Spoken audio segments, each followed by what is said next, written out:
আমার ভাইরা, আমার বন্ধুরা, এই সমাজে আমরা মানুষ হয়েছি, আমাদেরকে মানুষ করতে গিয়ে যারা সবচেয়ে বেশি পরিশ্রম করেছেন তারা কিন্তু আর কেউ নয়, তারা হচ্ছে আমার বাবা মা।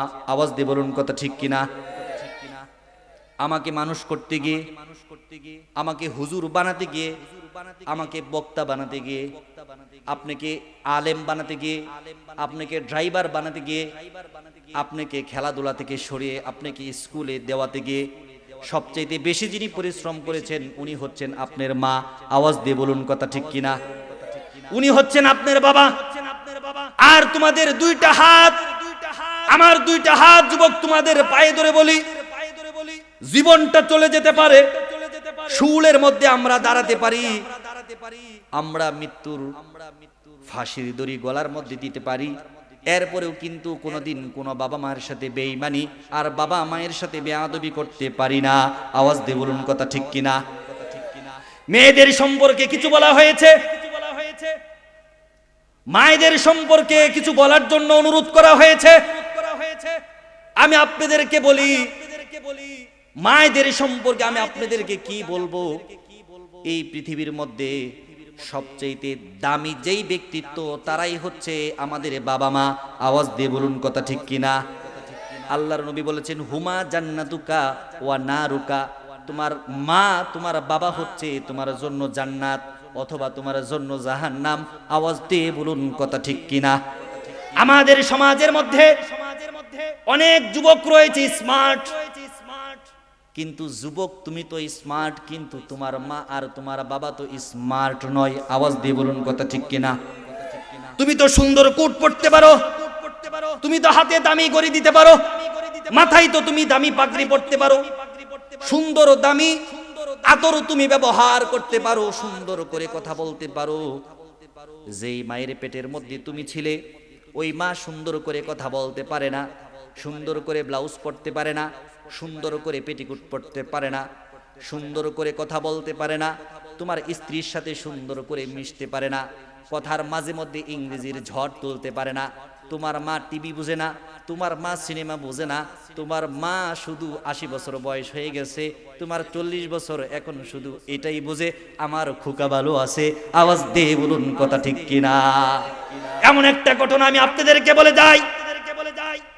একজন ছেলে ব্যবসা করেছে, ব্যবসা করতে করতে স্বাবলম্বী হয়েছে, অনেক উন্নত পোশাক পরেছে, দেশের সবচেয়ে বড় শহর ঢাকা শহরে দামি দামি কয়েকটা ফ্ল্যাট কিনেছে, বাসা কিনেছে। কিন্তু বাবা তো এখনো গ্রামের কৃষক, মা তো এখনো গ্রামের কৃষানি, মা তো এখনো ভালো করে কাপড় পরতে পারে না, মা তো এখনো ভালো করে শাড়ি পরতে পারে না, মা তো এখনো ভালো করে রান্না করতে পারে না। মায়ের রান্না করতে গেলে এখনো তো ডালটা ভালো করে সিদ্ধ হয় না, মায়ের হাতের তরকারি তো এখনো লবণ কম লাগে। কিন্তু বউয়ের হাতের রান্না কিংবা দামিদা কিংবা হাতের রান্না, রোশ ফ্রাই, বিভিন্ন রকম ভাবে তেলের তৈজ খাবার অনেক ভালো লাগে, মায়ের হাতের রান্না ভালো লাগে না। এমন কুলাঙ্গার সন্তান কিন্তু আমাদের জমিনে এখনো আছে। আওয়াজ দিয়ে বলুন কথা ঠিক কিনা? সন্তান দামি হয়ে গেছে, চেয়ারম্যান হয়ে গেছে, এমপি হয়ে গেছে, মন্ত্রী হয়ে গিয়েছে, বাবা এখনো ভালো করে লুঙ্গি পরতে পারে না, মা এখনো ভালো করে কথা বলতে পারে না। কিন্তু এই বাবা যদি ছেলের বাসায় বেড়াতে আসে, ওই মা যদি ছেলের বাসায় বেড়াতে আসে, যথাসম্ভব চেষ্টা করে যেন বাবা মা এই পরিচয়টা উপরের লোকের কাছে না বলতে হয়। আওয়াজ দিয়ে বলুন কথা ঠিক কিনা? দেখবেন ফেসবুকের মধ্যে বন্ধু সম্পর্কে বলে, বান্ধবী সম্পর্কে বলে, কক্সবাজার সফরের সম্পর্কে বলে, বিভিন্ন রকম মজার কথা বলে। বাবা যে এখনো রিক্সা চালায় এই কথাটা বলে না, বাবা যে এখনো কাজ করে এই কথাটা বলে না। কারণ যুবক, তোমার মনুষ্যত্ব তুমি হারিয়ে ফেলেছো, কিন্তু তোমার বাবা মা কোনোদিন তাদের মনুষ্যত্ব হারাতে পারে না। আওয়াজ দিয়ে বলুন কথা ঠিক কিনা? যুবক বড় হয়েছে, ব্যবসার খাতিরে ঢাকা শহর গিয়েছে, বাসা কিনেছে, ওখানেই থাকে। বাবা আমার একমাত্র সন্তান, গ্রামের মধ্যে বাবা মা থাকে, কিন্তু বলুন তো ছেলেটা ঢাকায় থাকে, অনেক বড় লোক হয়েছে, অনেক টাকা আছে, অনেক সুখে আছে, কিন্তু বাবা তো থাকে গ্রামে, মা তো থাকে গ্রামে, কিন্তু তাদের কলিজাটা থাকে ঢাকায়। আওয়াজ দিয়ে বলুন কথা ঠিক কিনা? একদিন বাবা মা ছেলের বাসায় বেড়াতে গেল। ছেলের মান সম্মান ইজ্জত যা ছিল সব শেষ। ঘরের মধ্যে মেহমান, বাবা মাকে একটা স্টোর রুমের মধ্যে নিয়েছে, নিয়ে তাদের সাথে ধমকের সুরে কথা বলতেছে। আর আল্লাহ বলেন ওয়ালা তানহারহুমা ওয়া কুল লাহুমা কাওলান কারীমা, সাবধান সাবধান, মায়ের সাথে বাবার সাথে ধমক দিয়ে কথা বলো না। বাবার সাথে যদি মায়ের সাথে ধমক দিয়ে কথা বলো, স্বয়ং আমি আল্লাহর সাথে ধমক দিয়ে কথা বলা হয়। আওয়াজ দিয়ে বলুন সুবহানাল্লাহ। মাকে বলছে আপনি কেন এসেছেন, কি দরকার ছিল? ব্যবসা বাণিজ্যের ঝামেলা, টাকা নেই, পয়সা নেই, ব্যবসা দিন দিন খারাপ হচ্ছে, কেন আসলেন, কেন আসলেন?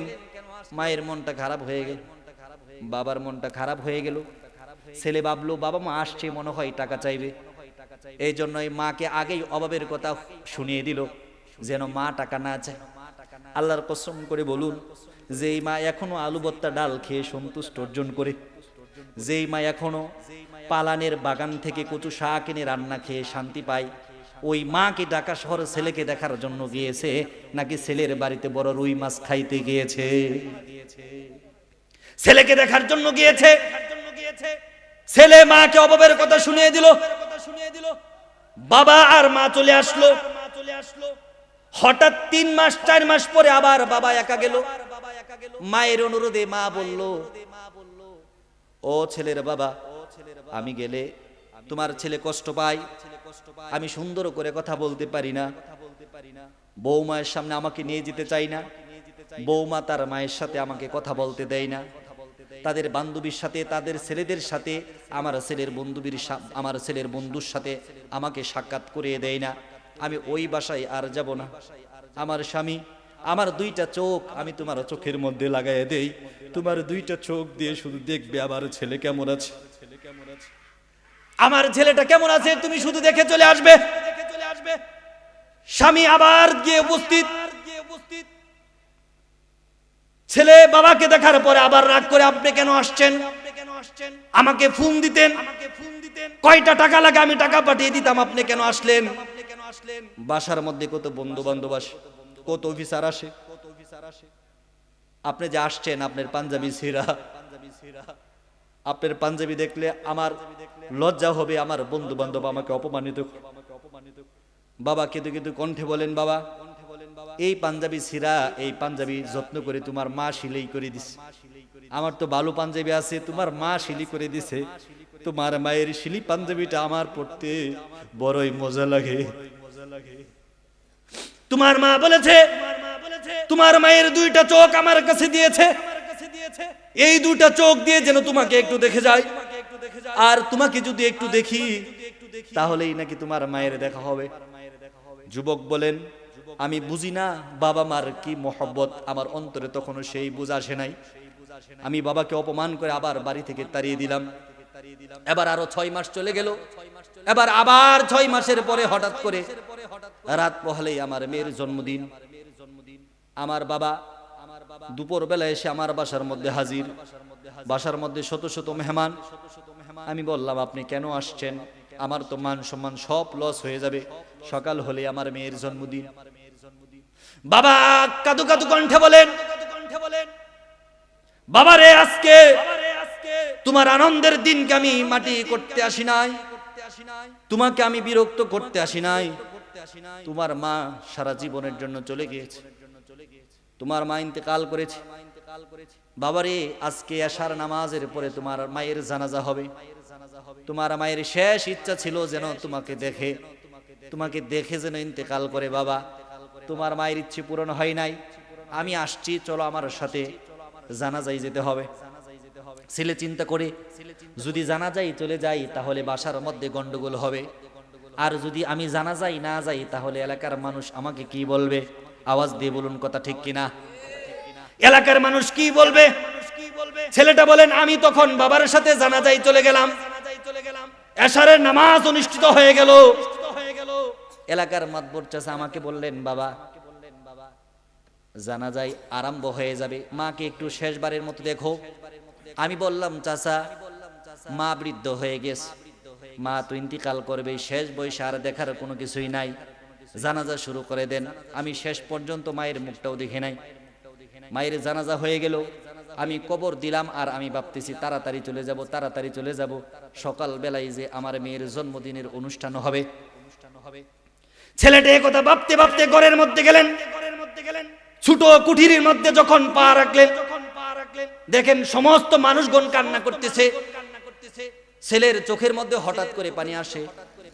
ছেলেটা বলেন, আমার মনে হলো মানুষের চোখের পানি দেখে মনে হয় আমার চোখের মধ্যে পানি আসছে। কান্না একটা ছোঁয়াছুরুক, কান্না দেখেই মনে হয় আমার কান্না আসছে। যাই হোক, এটা আফসোস করার কিছুই নেই, আমার মনে হয় কান্না এমনি চলে আসছে। কিছুক্ষণ যাওয়ার পরে যখন হঠাৎ করে তার একটা উপলব্ধি হলো, মনে হয় মার মুখ আর দেখতে পারবো না। আওয়াজ দিয়ে বলুন কথা ঠিক কিনা? হাজার হলেও তো মা, হাজার হলেও তো তাকে 10 মাস 10 দিন পেটের মধ্যে ধারণ করেছিল। এবার ছেলের বুকের মধ্যে একটা ঝাঁকি দিয়ে উঠলো। ছেলেটা হালকা কান্না করে আবার ঘামতেছে আর বলতেছে, তাড়াতাড়ি চলে যাই ঢাকায়। এখন একটা সিন্দুক ছিল, একটা সন্দুক ছিল। সন্দুক থেকে বাবা একটা ফ্যান বের করলো। বাবা ফ্যানটা স্ট্যান্ড করে দিল। ফ্যানটা স্ট্যান্ড করে ছেলের মাথার মধ্যে দিয়ে দিল। ছেলের মুখের মধ্যে বাতাস লাগে।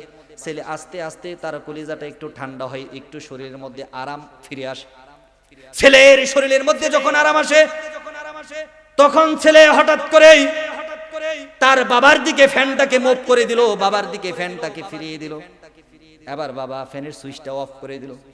বলতেছে, বাবা এই ফ্যানটা আজকে থেকে 2 বছর আগে কিনা হয়েছে। কেন কিনা হয়েছিল?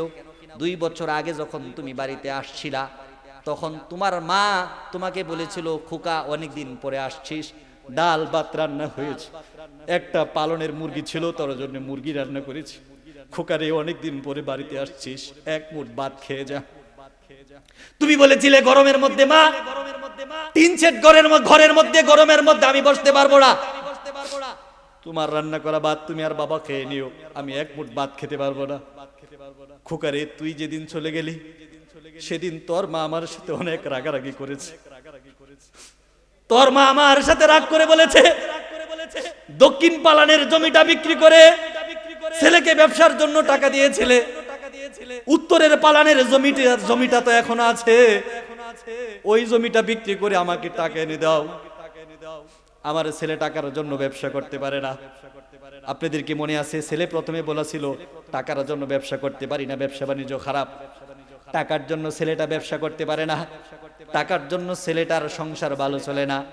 আপনার দক্ষিণ পালানের জমি বিক্রি হয়েছে, উত্তর পালানের জমিটা বিক্রি করুন, আমার কাছে কিছু টাকা এনে দেন, আমি ছেলের জন্য একটা ফ্যান কিনবো। খোকা যদি 10 বছর পরে আসে, যেন খোকা আমার হাতের এক মুঠ ভাত খেয়ে যায়, ফ্যানের কষ্টের কারণে যেন খোকা আমার ঘর থেকে না চলে যায়। বাবারে, সন্দুকের মধ্যে তোর মা এই ফ্যানটা রেখে দিয়েছে, 2 বছরের মধ্যে কোনোদিন ফ্যানের সুইচ দেয় নাই, তালের পাখা দিয়ে বাতাস করেছে, আর বলেছে এই ফ্যানটা যদি আমরা ব্যবহার করি ফ্যানটা নষ্ট হয়ে যাবে, এই ফ্যানের বাতাস আমাদের খোকা আগে খাবে, এরপরে আমরা খাবো। আওয়াজ দিয়ে বলুন সুবহানাল্লাহ। এরপরে একটা পুটলি বের করে দিয়ে 15 লক্ষ টাকা থেকে মাত্র 3000 টাকা কম, এত বিশাল একটা অঙ্কের টাকা ছেলের হাতের মধ্যে তুলে দিয়েছে। আর বলেছে, বাবা তোর জন্য একটা 2000 টাকা দিয়ে ফ্যান কিনেছে, আর 1000 টাকা দিয়ে এই প্রাইভেট কার খেলনা গাড়িটা কিনেছে। ছেলে বলে, বাবা 40 বছর বয়স হয়ে গেছে আমার, আমি এই খেলনা গাড়ি দিয়ে কি করব? খেলনা গাড়ির আমার কি দরকার? বলল, বাবা রে, যখন তুই ছোট ছিলে, তোর যখন 5 বছর বয়স ছিল, মাতবরের ছেলের একটা প্রাইভেট কারে খেলনা গাড়ি ছিল, ওই খেলনা গাড়ি দেখে দেখে তুই কাঁদতি। এখন তুই বড় হয়ে গেছিস, তোর মা আমার সাথে ঝগড়া করে বলেছে, খোকার বাপ আমাকে 15 লক্ষ টাকা থেকে 3000 টাকা দাও, 2000 টাকা দিয়ে একটা ফ্যান কিনবো, আর 1000 টাকা দিয়ে ছেলের জন্য একটা খেলনা গাড়ি কিনবো, যেই খেলনা গাড়িটা আজকে থেকে 35 বছর আগে ছেলে চেয়েছিল, কিনে দিতে পারি নাই। আওয়াজ দিয়ে বলুন সুবহানাল্লাহ। এবার ছেলে কাঁদতে কাঁদতে আকাশের দিকে হাত তুলে বলে, মালিক, মা থাকতে মায়ের মর্যাদা বুঝলাম না, সারা জীবনের জন্য মাকে হারিয়ে ফেলেছি। মালিক, আমার মাকে তুমি জান্নাত দান করে দাও। আমি যুবক তোমাদের পায়ে ধরে বলি, এখনো যারা আমরা স্মার্ট, আমাদের মা যাদের আনস্মার্ট, আমরা আমাদের জীবনের সমস্ত স্মার্টকে মায়ের পায়ের নিচে বিছিয়ে দিয়ে আমরা মাকে জান্নাতমুখী করে দিব, মায়ের জন্য দোয়া করব। যুবক, আমার কাছে দুইটা হাত তুলে দেখাও যার মা ইন্তেকাল করেছে, গভীর রজনীতে মায়ের কবরের মধ্যে গিয়ে 3 বার সূরা ইখলাস পড়ে, 1 বার সূরা ফাতিহা পড়ে, 2 মিনিট আল্লাহর কাছে দোয়া পড়ে এরপরে বাড়িতে যাব। আওয়াজ দিয়ে বলুন সুবহানাল্লাহ। ভাইরা আমার, বন্ধুরা আমার, আজকে সমাজের মধ্যে কত ধরনের ফিতনা হচ্ছে, কত ধরনের বিভ্রান্ত হচ্ছে। এই ফিতনা সম্পর্কে আমি আপনাদেরকে কি বলবো? আমাদের সমাজের মধ্যে করোনা গিয়েছে। কিছু কিছু আলেম, কিছু কিছু গবেষক, কিছু কিছু দার্শনিক বিভিন্ন রকম ভাবে এই করোনা নিয়ে বলেছে। কেউ বলেছে করোনা যদি মুসলমানদেরকে ধরে তাহলে কোরআন মিথ্যা হয়ে যাবে। আবার কেউ বলেছে করোনা কোনো মুসলিমের জন্য নয়। আবার কেউ বলেছে করোনা শুধু যারা সুদ খায়, যারা গাঁজা খায়, যারা কাফের তাদেরকে মৃত্যু দিবে। আবার কেউ বলেছে করোনার সাথে আমার কথা হয়েছে, করোনার সাথে আমার দেখা হয়েছে। আওয়াজ দিয়ে বলুন কথা ঠিক কিনা? আমাদের সমাজের মধ্যে আরেকটা সমস্যার সম্মুখীন আমরা হয়েছি। গত রাত্রে আমাকে একজন ফোন করেছে, ফোন করে বলেছে, হুজুর, আমরা একটা খবরের মধ্যে, সংবাদের মধ্যে দেখলাম যার রক্তের গ্রুপ B+ অর্থাৎ B পজিটিভ, সে নাকি আল্লাহর সবচেয়ে বুজুর্গ। যার শরীরের মধ্যে B পজিটিভ রক্ত আছে সে নাকি আল্লাহর ওলি। আর যার শরীরের মধ্যে B পজিটিভ আছে স্বাভাবিকভাবেই তারা আল্লাহ ওলিরও হয়। আর যাদের মধ্যে B পজিটিভ নাই, আস্তে আস্তে তারা নাকি তাদের অন্তরটা একটু কঠিন থাকে। আওয়াজ দিয়ে বলুন না আউযুবিল্লাহ। ইসলামের মধ্যে এমন কোন নিয়ম থাকতে পারে না। রক্ত দিয়ে ইসলাম কোনো মানুষকে মানে না। রক্ত দিয়ে ইসলাম কোনো মানুষকে মাপে না। মানুষের চেহারা দিয়ে, দাড়ি দিয়ে, টুপি পাগড়ি দিয়ে ইসলাম কাউকে মূল্যায়ন করে না। ইসলাম মূল্যায়ন করে ঈমান দিয়ে। কারণ টুপি দাড়ি তো মুনাফিকেরও ছিল। মুনাফিক সম্পর্কে আল্লাহ বলেছেন, ওয়া ইদা লাকুল্লাযীনা আমানু ক্বালু আমান্না ওয়া ইদা খালা ইলা শায়াতিনহিম। আওয়াজ দিয়ে বলুন সুবহানাল্লাহ। মুনাফিকদের একটা নিয়ম ছিল, আল্লাহর নবীর কাছে গিয়ে বলতো ক্বালু আমান্না, আমরা ঈমান এনেছি সাহাবীদের মতো। আবার কাফেরদের কাছে গিয়ে বলতো আমরা তো নবীর কাছে যাই ঠাট্টা করার জন্য, প্রকৃতপক্ষে আমরা তো তোমাদের বন্ধু। আল্লাহর কাছে আল্লাহ রাব্বুল আলামিনকে আমরা প্রশ্ন করব, আল্লাহ ও রক্ত দিয়ে কি আপনি মুমিনের পরিচয় দান করেন? আল্লাহ সূরা মুমিনুনের 5টা আয়াত নাজিল করে দিলেন, না না, কার রক্তের গ্রুপ B পজিটিভ, কার রক্তের গ্রুপ O পজিটিভ, আর কার রক্তের গ্রুপ AB পজিটিভ কিংবা নেগেটিভ। পজিটিভ আর নেগেটিভ দ্বারা আল্লাহর ওলি হওয়া যায় না। আল্লাহ বলেন আল্লাহর ওলি কারা হবেন? কদ আফলাহাল মুমিনুনা আল্লাযীনা হুম ফি সালাতিহিম খাশিউন ওয়াল্লাযীনা হুম আনিল লাগবি মুরিদুনা ওয়াল্লাযীনা হুম লিয-যাকাতি ফাইলুন। তারাই হবে প্রকৃত মুমিন, তারাই হবে প্রকৃত বুজুর্গ। কদ আফলাহাল মুমিনুন আল্লাযীনা হুম ফি সালাতিহিম খাশিউন, যারা নামাজ পড়বে, আল্লাযীনা হুম ফি সালাতিহিম খাশিউন ওয়াল্লাযীনা হুম আনিল লাগবি মুরিদুন। রক্তের গ্রুপ জানার প্রয়োজন নাই। যারা নামাজ পড়বে, যারা নিজেদেরকে অনর্থক কথাবার্তা থেকে হেফাজত করবে, ওয়াল্লাযীনা হুম আনিল লাগবি মুরিদুন ওয়াল্লাযীনা হুম লিয-যাকাতি ফাইলুন, যারা যাকাত দিবে, ওয়াল্লাযীনা হুম লিফুরুজিহিম হাফিজুন, যারা তাদের লজ্জাস্থানকে হেফাজত করবে। এদের রক্তের গ্রুপ A হোক আর B হোক, C হোক আর D হোক, আল্লাহ রাব্বুল আলামিন বলে দিলেন এরাই হলো প্রকৃত মুমিন। আওয়াজ দিয়ে বলুন সুবহানাল্লাহ। আল্লাহকে আমরা জিজ্ঞেস করব, আল্লাহ সূরা মুমিনুনের মধ্যে মুমিনের পরিচয় আমরা পেয়েছি, তাহলে তুমি মানুষকে কি দ্বারা বিচার করবে, কি দ্বারা মানুষকে যাচাই করবে? আল্লাহ রাব্বুল আলামিন সূরা মুলকের 2 নম্বর আয়াতে বলেন, শোনো, রক্তের গ্রুপ দিয়ে আমি তোমার ঈমান নির্ণয় করব না।